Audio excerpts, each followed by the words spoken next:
Bismillahirrahmanirrahim. Assalamualaikum warahmatullahi wabarakatuh. Apa kabar teman-teman semuanya? Mudah-mudahan semuanya dalam keadaan sehat walafiat. Pada kesempatan ini, saya akan mencoba memberikan materi tentang salah satu program olah data yang lainnya, yaitu yang kita sebut dengan Minitab. Silahkan teman-teman dibuka Minitab terlebih dahulu. Yang kita gunakan hari ini adalah Minitab 17. Silahkan teman-teman klik ikonnya ada di desktopnya sehingga nanti akan muncul jendela Minitab. Minitab adalah salah satu program olah data yang dianggap cukup handal oleh beberapa kalangan, baik di dunia kampus maupun di dunia penelitian yang lainnya. Nah, kalau teman-teman perhatikan, ini adalah tampilan awal dari program Minitab. Tampilan awal program Minitab terdiri dari dua jendela. Yang pertama adalah jendela session dan yang kedua adalah jendela worksheet. Jendela session berfungsi untuk menuliskan semua perintah atau sintak yang akan digunakan dalam olah data. Sedangkan jendela worksheet digunakan untuk menuliskan atau menampilkan data yang akan kita analisis. Nanti ketika kita telah melakukan olah data, maka akan muncul yang namanya output. Output tersebut bisa ditampilkan di jendela session, bisa ditampilkan di jendela worksheet, atau ditampilkan dalam jendela lain berupa grafik. Oke, pada kesempatan ini yang akan saya bahas yaitu hanya untuk bagaimana cara input data di dalam Minitab. Sebelum kita input data, maka kita harus mengaktifkan dulu jendela session dengan cara klik jendela sessionnya, kemudian klik editor, kemudian enable comment, sehingga nanti muncul di jendela session adalah MTB dengan kursor yang kedap-kedip. Artinya apa? Artinya program Minitab siap digunakan untuk olah data. Paham? Oke. Sebagai contoh, kita akan menuliskan bagaimana kalau kita punya data, kemudian kita tuliskan di dalam program Minitab-nya. Oke, saya perkecil dulu program Minitab-nya supaya nanti teman-teman bisa memahami bagaimana cara mengerjakan di dalam Minitab. Misalkan kita punya data 8 orang mahasiswa yang diukur adalah prestasi belajar dengan IPK. Artinya kita punya dua variabel. Variabel yang pertama adalah prestasi belajar dan variabel yang kedua adalah IPK. Di dalam program Minitab, secara garis besar, input data di dalam Minitab terbagi menjadi 3, yaitu kita input data untuk per kolom, kemudian kita inputkan data lebih dari satu kolom, dan yang ketiga adalah menuliskan langsung di dalam worksheet. Kita coba yang pertama, yaitu inputkan data untuk per kolom. Untuk menginputkan data per kolom, kita gunakan perintah set. Misalkan kita akan menuliskan variabel prestasi belajar di kolom C1, maka perintahnya adalah set C1. Set C1 ini dalam artian kita memesan tempat di C1 untuk menginputkan data yang kita punya. Kemudian tekan enter, otomatis nanti akan muncul data. Nah, di sini siap untuk kita isikan. Jadi, nanti di sini kita ketikkan 74,3, kita kasih tanda spasi, artinya dia berpindah ke baris berikutnya, 75,6, spasi 72,6, spasi 67,6, 44,3, 71, 77,3, dan 76,6. Kalau sudah, ketik enter, masih data, ketikkan di sana N. Ketika di enter, otomatis kolom C1 sudah berisi dengan data yang tadi kita inputkan. Untuk memberikan nama dari kolom tersebut, kita klik di bawah C1 di sini, kita isikan dengan prestasi belajar.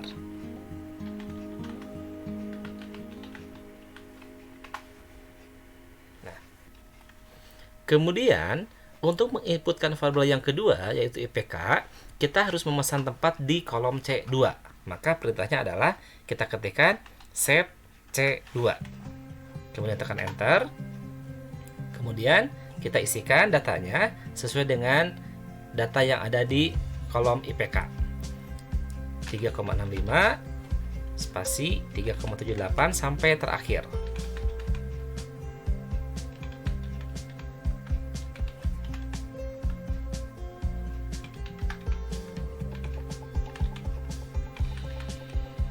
Kalau sudah, tekan enter, kemudian ketikkan N. Maka otomatis kolom C2 berisi data tentang IPK. Selanjutnya kita beri nama di bawah kolom C2 dengan IPK. Bagaimana teman-teman? Itu adalah cara yang pertama. Nah, bagaimana kalau cara yang kedua? Cara yang kedua adalah kita secara sekaligus membuat variabel tersebut secara bersama-sama. Perintahnya adalah menggunakan read. Jadi di sini read, kita pesan misalnya di C4 dan C5, maka read C4 spasi C5, enter. Di sini kita secara bersama-sama langsung menginputkan datanya. 74,3 spasi 3,65, kemudian klik enter. 75,6 spasi 3,78 sampai terakhir, sehingga nanti semua datanya akan tersimpan di kolom C4 dan C5.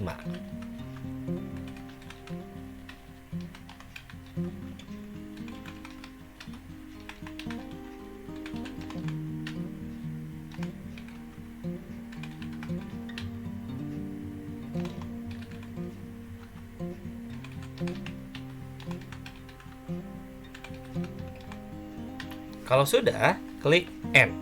Otomatis data C4 dan C5 adalah sama dengan data yang kita inputkan. Mudah dipahami kan? Oke. Langkah yang ketiga adalah, ini yang langkah yang paling mudah. Kita tidak menggunakan perintah set atau perintah read, tetapi kita langsung inputkan di kolom worksheet sesuai dengan data yang ada. Atau kalau kita sudah punya data di program Excel, maka tinggal kopikan semuanya, Ctrl C, pindahkan ke kolom yang akan kita simpan. Nah, ini adalah cara input data di dalam Minitab. Bagaimana teman-teman? Mudah bukan? Selain data yang bisa kita inputkan di dalam Minitab, kita pun bisa membuat sebuah matriks. Misalkan kita akan membuat sebuah matriks dengan data yang sudah ada. Nah, caranya bagaimana? Kalau kita akan menjadikan kolom C7 dan kolom C8 adalah sebuah matriks, maka perintahnya adalah tinggal ketikkan copy C7 spasi C8, simpan di M1, kemudian enter. Nah, di sini artinya kita sudah membuat matriks M1 di mana isinya adalah C7 dan C8.